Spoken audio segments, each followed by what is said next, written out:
Aloha everybody, this is Tiggy Maximus with Tiggy Maximus Talks, episode 115 on YouTube. I'm here in what looks like Solana Beach, Del Mar. I had the pleasure of going to an amazing comedy show out in Abnormal Heights, or Abnormal Nights in Normal Heights. It was a great show. Alex Petit was your host. It's also co-produced by McKay Bushnell. And honestly, I would say it's a great show only because they put on a great lineup, top to bottom, and honestly, the headliner they had was Kazeem Rahman. So I would say overall great show, and I look forward to most of these shows every month. So the next one's going to be sometime in late August, so I look forward to that. And yeah, I can't wait to see what's next. So Alex Petit came out first. Great set. Nothing too out of the ordinary, but I would say you got the crowd going, and honestly, I would think that great crowd of work, and honestly, I enjoy a set, honestly. The next person he brought up was actually a guy who produces a lot of show out here in San Diego. He goes by the name Cash Habib, and what's interesting about Cash is that he actually ended up doing a great job, and normally that doesn't happen on most comedy shows.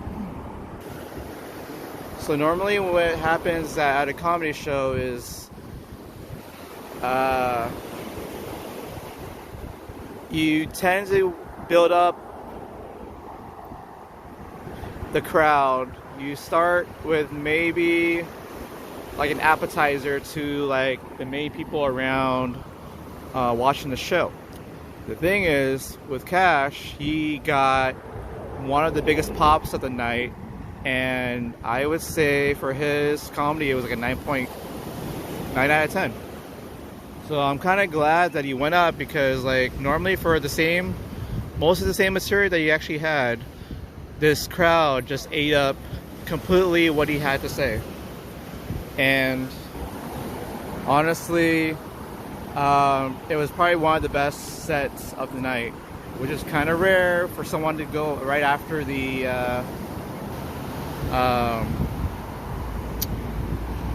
host. That doesn't happen. So I would say the next person that came up was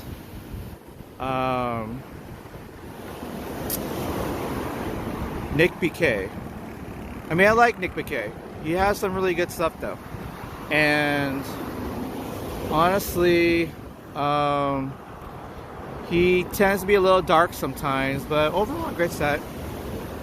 He usually has this one funny bit where he talks about he was sad because his friend passed away, but he changed something about this bit because it used to be so short and funny, but it was so funny. It's just that this was actually a lot longer than his normal bit. So I don't know why he had to change that, but he did. I would say he took too long to explain what happened to his friend when he should have just kept it the way it was. It was short, it was funny, but this one was longer but funny. But I don't think he needed to do that. So, but overall, I would say Nick was about a 8.35. Next was Mike Perkins. Guy's usually from LA. Did pretty well. He did start a little bit slow though, But honestly, he got the crowd going. He has some good jokes, but I can't remember much of it as of right now. But I could definitely say that, let's just say that he was 8.3 out of 10 for his comedy set. He did do this thing after the show where when he was asked, what are you going to do with the tip money from all the audience members? And he happened to play the Sarah McLachlan Sad Song, which is always associated with, you know, when you see victims or you see really sad animals, it gives you an opportunity to donate some money to their cause. And he did that for him to get people to donate to his comedy show. Next person that came up was, I believe it was McKay Bushnell. So he talked about how he used to be a Mormon. The only funny part I remembered was that he talked about, is there anything from the audience that wants to know more about Mormon, the Mormon religion or something? And one person just asked soaking. So that seems to be like the most popular topic when it comes to Mormons, apparently. So I would say McKay was probably an 8.2 out of 10. And he has some really funny bits talking about soaking and stuff, and he had to explain it. Overall, guy's a pretty good guy, pretty funny. And then we have our feature comic, as they listed her, Veronica Gordon. She probably had one or two new jokes and everything, but honestly, it was mostly old material. But honestly, this crowd ate up everything she said. So honestly, I think she did like an 8.6 out of 10. So she did pretty well, and she kind of has a bright future actually now. Because like now that she seems to be better with her deliveries, and people are more interested in what she has to say now, which I wouldn't have the same thing to say in the beginning. So I'm kind of glad.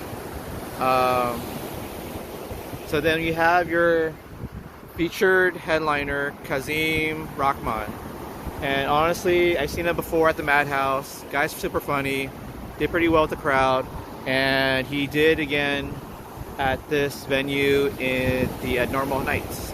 So honestly, his set got a 9.2 out of 10. I really liked his set. I just loved it how he talked about how if you're gonna fire him the day of. Because if you give a guy 2 weeks, basically he's going to plan how he's going to get the refrigerator out of work without a problem, and how to steal printers from work without a problem, and you give him 2 weeks to do that. If you're going to do it, fire him the day of. Don't give him time to plan stuff. So that was super funny. Had a good time. Afterwards, I went to the Roast Wars at the Mic Drop Comedy Club. That was super fun actually, because normally when I go to a roast battle, it only has like one good battle and the rest are duds. But this particular roast battle, there was at least 3.5 good battles of roasting. You usually don't see that a lot at comedy clubs, especially for this, but this was what happened on Friday night. So the first ones that went up were Josh Mergel versus Christian Ricketts. That was an okay roast battle. I think Christian won that one. Next one was, I believe it was, I think it might have been Blaze versus Kyle Drake. That one was okay. I think Blaze got one good joke of the two, so I think he won that one. Then it started to pick up, and the surprise one was Titus Simone versus Audrey Hebert. And surprisingly, I never actually heard Titus ever tell a joke, but he did pretty well with Audrey. I think Titus won, but it was hard to tell actually. The next one was, I believe it was Lucy Love versus Andre Gonzalez. That was a landslide. Lucy crushed Andre. The best part about her joke that he had for Andre was, Andre, how does it feel to be the only person to ever have a family leave to go get milk and never come back? And honestly, everybody was laughing. Laughing their ass off. So everybody enjoyed that. And they didn't even bother to have to ask the judges because everybody knew that she already won. Next up was a big surprise, 2 LA Comics. They were basically new, I guess, to comedy, and they both did pretty well. One goes by the name Joseph, is so stupid, and the other guy is Seth Kelly. So honestly, that was the big surprise because they were good back and forth. And what's even better is that Joseph has some back and forth words with Taylor Great, who was one of the comedy roast judges. And he had a funny joke. I think I remember seeing or hearing Joseph say to Taylor, you look like a black guy that didn't make it to the NFL. And honestly, part of me can't unsee that because now that I look at Taylor, he did look like someone who would have tried to play for the NFL or the NBA, and he's just like them, but you know, doesn't play any sports. So I thought that was pretty funny. Honestly, I can't wait to see more of Seth and Joseph. I kind of want to see if they actually can tell, like, you know, comedy sets. Like, they get 10 minutes and see if they can actually go 10 minutes just talking about, you know, jokes and random stuff. So if they can roast, I hope they can tell jokes too. So kudos to Joseph and Seth. I believe the last one of the night was Frankie Gonzalez versus Alex Pellegrino. They had a fun roast battle. I think Alex won that one. And I guess based on the judging, Frankie Gonzalez only got 1 vote of the 3 judges, because I guess Samantha Strimmer is Frankie's girlfriend. So, you know, 1 vote for Frankie, but the other 2 voted for Alex. So kudos on Alex winning the roast battle. Overall, like I said before, normally when I go to roast battles, I only see like maybe 1 good battle out of 5 or 6, but this was 3.5 out of 6. So I would say that's probably the best quality balanced roast battling I've seen at a show of all time, or from what I've seen. So anyways, next time I go to a comedy show, it might be on Friday. I'm going up to Vista. It's another Going Dutch show. They're changing the venue this next week, and then going back to PB, I guess, again the week after. But it should be fun. Kane Holloway always has some good dating comedy shows. Just want to mention, Padres just swept the Texas Rangers. All 3 games, they won all 3. So I guess the Padres are trying to make their way to 500 and try to get over 500 and make that push for the playoffs, especially the wild card. See what happens. Hopefully the Padres have now turned a new corner and become a lot more cohesive, and have some great batting, great pitching, and try to win a lot more games than losing. Alright guys, next time I talk to you guys, I'll talk to you guys more about UFC 291 and Terrence Crawford versus Errol Spence, and maybe some NXT stuff, and more food. And yeah, I will talk to you guys later. This is Tiggy Maximus signing off, and booyaka. Remember, I'm Tiggy Maximus of Tiggy Maximus Talks. Tiggy Maximus, baby.